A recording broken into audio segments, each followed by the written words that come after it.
राम राम। पुरुषोत्तम मास का 8वां अध्याय। सूत जी बोले, हे तपोधन, विष्णु और श्री कृष्ण के संवाद को सुन संतुष्ट मन नारद नारायण से पुनः प्रश्न करने लगे। नारद जी बोले, हे प्रभु, जब विष्णु वैकुंठ लोक को चले गए तब फिर क्या हुआ, कहिए। आदि पुरुष कृष्ण और हरिसुत का जो संवाद है वह सब प्राणियों को कल्याणकारी है।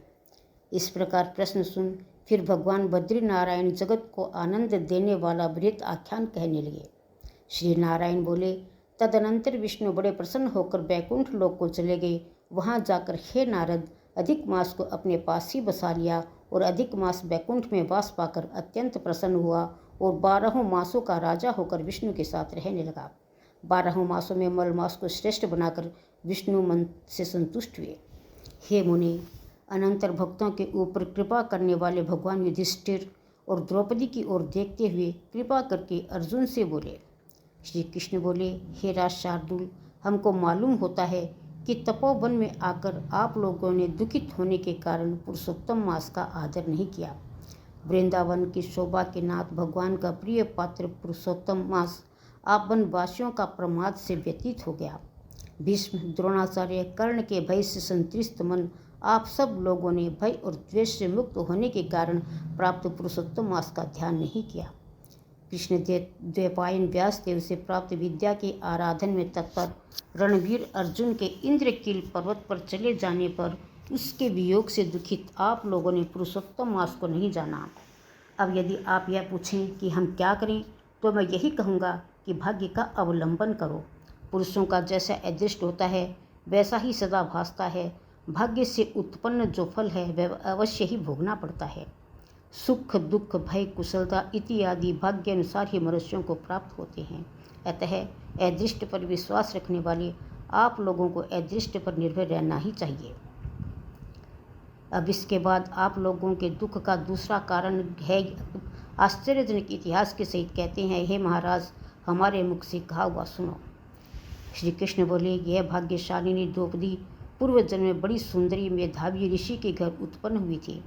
समय व्यतीत होने पर जब 10 वर्ष की हुई तब क्रम से रूप और लावण्य से युक्त अति सुंदरी आकर्णांत नेत्र से शोभायमान हुई। चातुर्य गुण से युक्त वह अपने पिता की एकमात्र इकलौती कन्या थी। अतः चतुरा, गुणवती, सुंदरी यह पिता की बड़ी लाडली थी।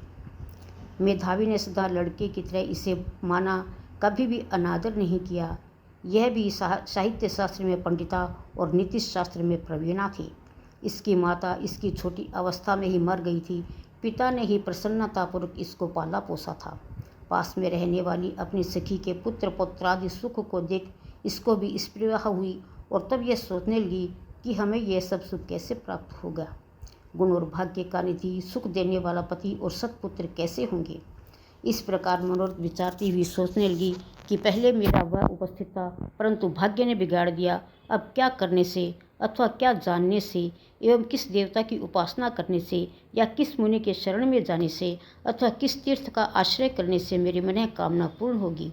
मेरा भाग्य कैसा हो गया कि कोई भी पति मुझको वरण नहीं करता। पंडित भी मेरा पिता मेरे दुर्भाग्य से ही मूर्ख हो गया। बड़ा आश्चर्य है। विवाह का समय उपस्थित होने पर भी मेरे समान वर को पिता ने नहीं दिया। मैं अपनी सहेलियों के बीच में प्रमुख हूँ, परंतु कुमारी होने के कारण पति दुख से पीड़ित हूँ। जैसे मेरी सखियाँ पति सुख को भोगने वाली है, वैसे मैं नहीं हूँ। मेरी भाग्यवती माता क्यों पहले मर गई। इस प्रकार चिंता से व्याकुल कन्या मनोरथ रूप समुद्र के मोह रूप जल में निमग्न हो शोक मोह रूप लहरों से पीड़ित हो गई। उसके पिता मेधावी ऋषि भी कन्यादान के लिए कन्या के समान वर ढूंढने के लिए देश विदेश भ्रमण करने के निकले, परंतु कन्या के अनुरूप वर न मिलने से अपने मनोरथ से निराश हुए। कन्या और अपने भाग्य से कन्यादान रूप संकल्प के पूर्ण न होने से दैव योग के कारण बड़ा भारी दारुण ज्वर उन्हें आ गया। सब अंग ऐसे फूटने लगे जैसे समस्त अंग टूट टूट कर अलग हो जाएंगे और ज्वर की ज्वाला से व्याकुल हुए श्वास उच्छ्वास लेते महादारुण मूर्छा से मदिरापान में उन्मुक्त की तरह पैर लड़खड़ाते गिरते पड़ते किसी तरह अपने घर आए और आते ही पृथ्वी पर गिर पड़े।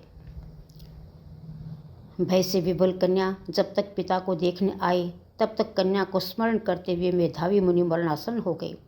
भाग्य के फलरूप बल से एकाएक कांपने लगे और कन्यादान प्रसंग से उठा हुआ जो महोत्सव था वह जाता रहा। तदनंतर पहले किए हुए गृहस्थाश्रम धर्म के परिश्रम के प्रभाव से संसार वासना को त्याग कर भगवान में चित्त लगाने लगे।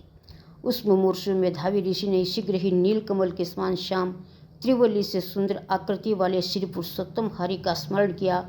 हे रास के स्वामी, हे राधा रमण, हे प्रचंड भुजदंड से दूर से ही देवताओं के शत्रु दैत्य को मारने वाले, हे अति उग्र दावानल को पान कर जाने वाले, हे कुमारी गोपिकाओं के उतरे हुए वस्त्रों का हरण करने वाले, हे श्री कृष्ण, हे गोविंद, हे हरे, हे मुरारी, हे राधेश, हे दामोदर, हे दीनानाथ, मुझ संसार में निमग्न की रक्षा कीजिए। इंद्रियों के ईश्वर आपको प्रणाम है। इस प्रकार मेधावी के वचनों को दूर से ही सुनकर श्री भगवान के दूत चटपट मुकुंद लोक से आए और उस मरे हुए मुनि को हाथ से पकड़कर ईश्वर के चरण कमलों में ले गए। इस प्रकार अपने पिता के प्राणों को निकलता देखकर कन्या हा हा करके रोने लगी और पिता के शरीर को अपनी गोदी में रखकर अति दुख से विलाप करने लगी। चिल्ल पक्षी की तरह बहुत देर तक विलाप करके अत्यंत दुख से विवल हुई और पिता को जीवित की तरह समझकर बोली। बाला बोली, हाय हाय हे पिता, हे कृपा सिंधु, हे अपनी कन्या को सुख देने वाले, मुझे आज किसके पास छोड़कर आप वैकुंठ लोक सिधारे हैं। हे तात, पितृहीन मेरी रक्षा कौन करेगा।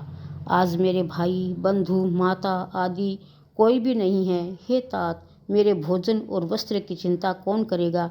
कैसे मैं रहूँगी इस शून्य वेद ध्वनि रहित निर्जन वन की तरह आपके घर में। हे मुनिश्रेष्ठ, अब मैं मर जाऊंगी, ऐसे जीने में क्या रखा है। हे कन्या में प्रेम रखने वाले पिता, हे तात, विवाह विधि किए बिना ही आप कहाँ चले गए। हे तपोनिधि, अब यहाँ आइए और अमृत के समान मधुर भाषण कीजिए। क्यों आप चुप हो गए। हे तात, बहुत देर से आप सोए हुए हैं, अब जागिए। ऐसा कहकर आंसू बहाती हुई घड़ी घड़ी कन्या विलाप करने लगी और पिता के मरने से दुखित हुई आर्ता चिल्ल पक्षी की तरह मुक्त कंठ से रोने लगी। उस लड़की का रुदन सुनकर वन में रहने वाले ब्राह्मण आपस में कहने लगे कि इस तपोवन में अत्यंत करुण शब्द से कौन रो रहा है। ऐसा कहकर सब तपस्वी चुप होकर यह मेधावी ऋषि की कन्या का शब्द है ऐसा निश्चय कर घबराए हुए हा करते मेधावी के घर में आए। वहाँ आकर सबने कन्या के गोद में रखे हुए मेधावी ऋषि को देखा और देखकर उस वन में रहने वाले सब मुनि भी रोने लगे।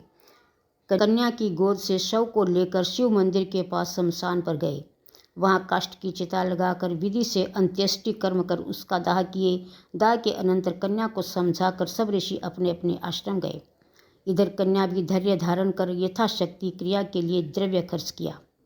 इस प्रकार पिता की मरण क्रिया को करके कन्या इसी तपोवन में निवास करने लगी और पिता के मरण रूप दुखाग्नि में जली हुई रंभा की तरह व्यतीत होकर हुए बछड़े के मर जाने से जैसे गौ चिल्लाती है और खाती नहीं दुर्बल होती है, वैसे ही यह बाला भी दुखित हुई।